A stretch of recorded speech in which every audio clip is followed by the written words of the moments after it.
Hi everyone, welcome to Dharma Earth's Dose of Dharma, and this is your dose of Dharma for today. So there's one question, which is, Pandey, how does the Triple Gem, help the world?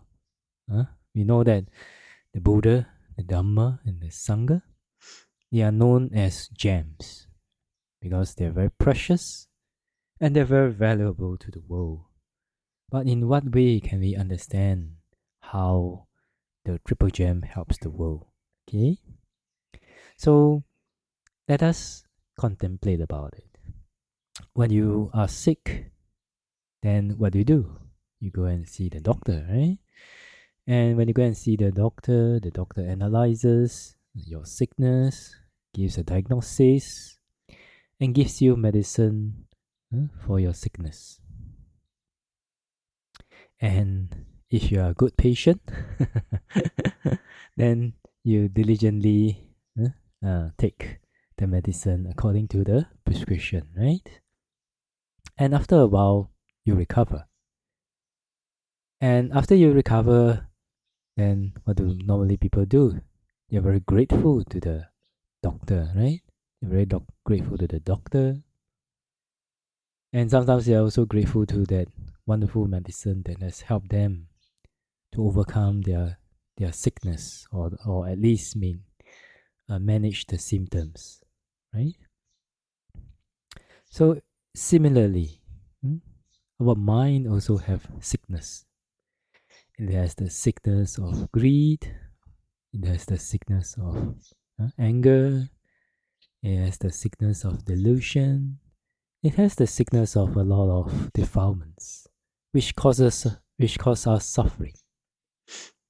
So when we when we are sick, when we are afflicted with these sicknesses of the mind, of course we need to see a doctor, right? So one of the best doctors arise in the world 2000 over years ago, and it was the Buddha. So the Buddha, when the Buddha attained enlightenment, found the solution to all the problems, all the defilements in the mind, all the suffering, all the sickness in the mind, right? Therefore, the Buddha expounded the laws of nature that leads to happiness, to liberation, to comfort of the mind, which is known as the Dhamma, right? And when our Buddha, in order to become a Buddha, it's not easy, according to Theravada texts.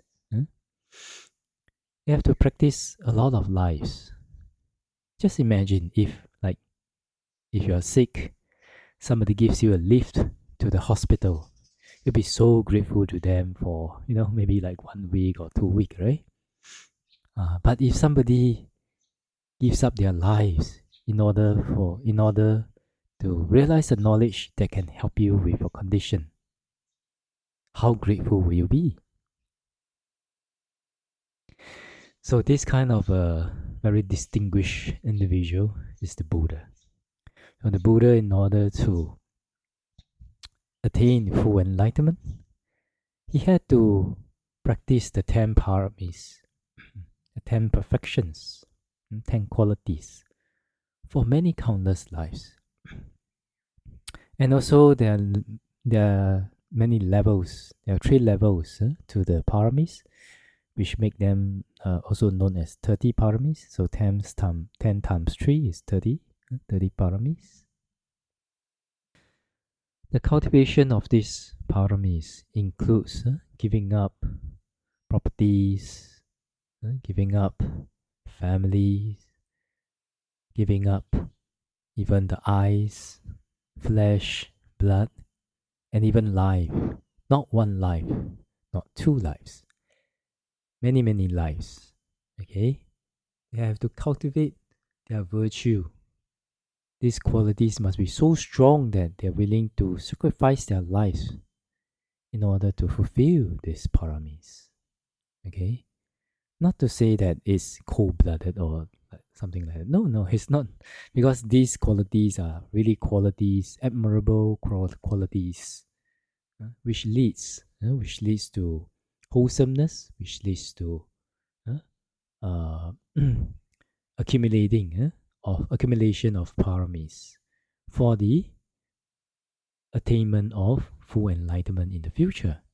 So one must have very strong compassion in order to be able to sacrifice their lives for beings maybe whom they don't even know in the future, right? Yeah, but the bodhisattvas are like that. They have very great compassion for the world, and that's why, at the time when they received the great prophecy, the great prophecy is an event where they met with a living Buddha in the past, and they fulfill 8 conditions. One of them is to be able to sacrifice his life for the Buddha. And the Buddha, because of the past accumulation of paramis, so the Buddha saw that, this person will definitely be able to attain full enlightenment in the future. And then the Buddha gave this, what we call the definite prophecy. From then on, then they are regarded as full-fledged bodhisattvas, confirmed bodhisattvas. Then they still have to accumulate at least 4 asankhayas and 100,000 yawns of parami, which is just the number is unimaginable. The number of years, that human years, in regards to these 4 asankhaya and 100,000 yawns, this is almost incalculable, right? Like that. So just think of it. Our Buddha, our teacher, give up so much in order for what? To give us the Dhamma, to let us be free from the sickness of defilements.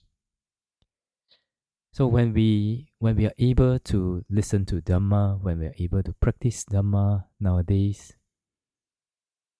it is good that we do it with a mind that contemplates about the sacrifice of that the Buddha did for us throughout his Bodhisattva journey, and even before the Bodhisattva journey. So that's why the Buddha is a very precious help to us in the world. Not only just 2,000 over years ago, because of the benefits of the Dhamma. Okay. So the Buddha, when the Buddha was around, the Buddha could help a lot of beings attain enlightenment and be free from the sufferings of the world and be free from the sickness of the mind.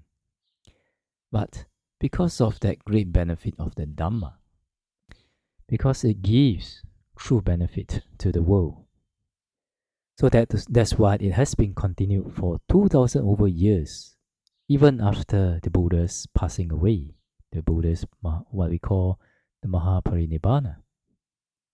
And this wonderful Dhamma, which is a comfort for the heart, a refuge from sickness, and ultimately, if we attain not only just what the Buddha taught to reduce normal defilements, but also if we attain noble path and fruition, then the amount of suffering that we might have to experience in the future if we had not attained noblehood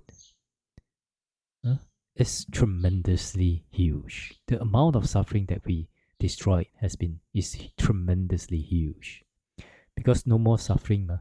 Think about it. If we have cancer this life only, wow, so suffering already.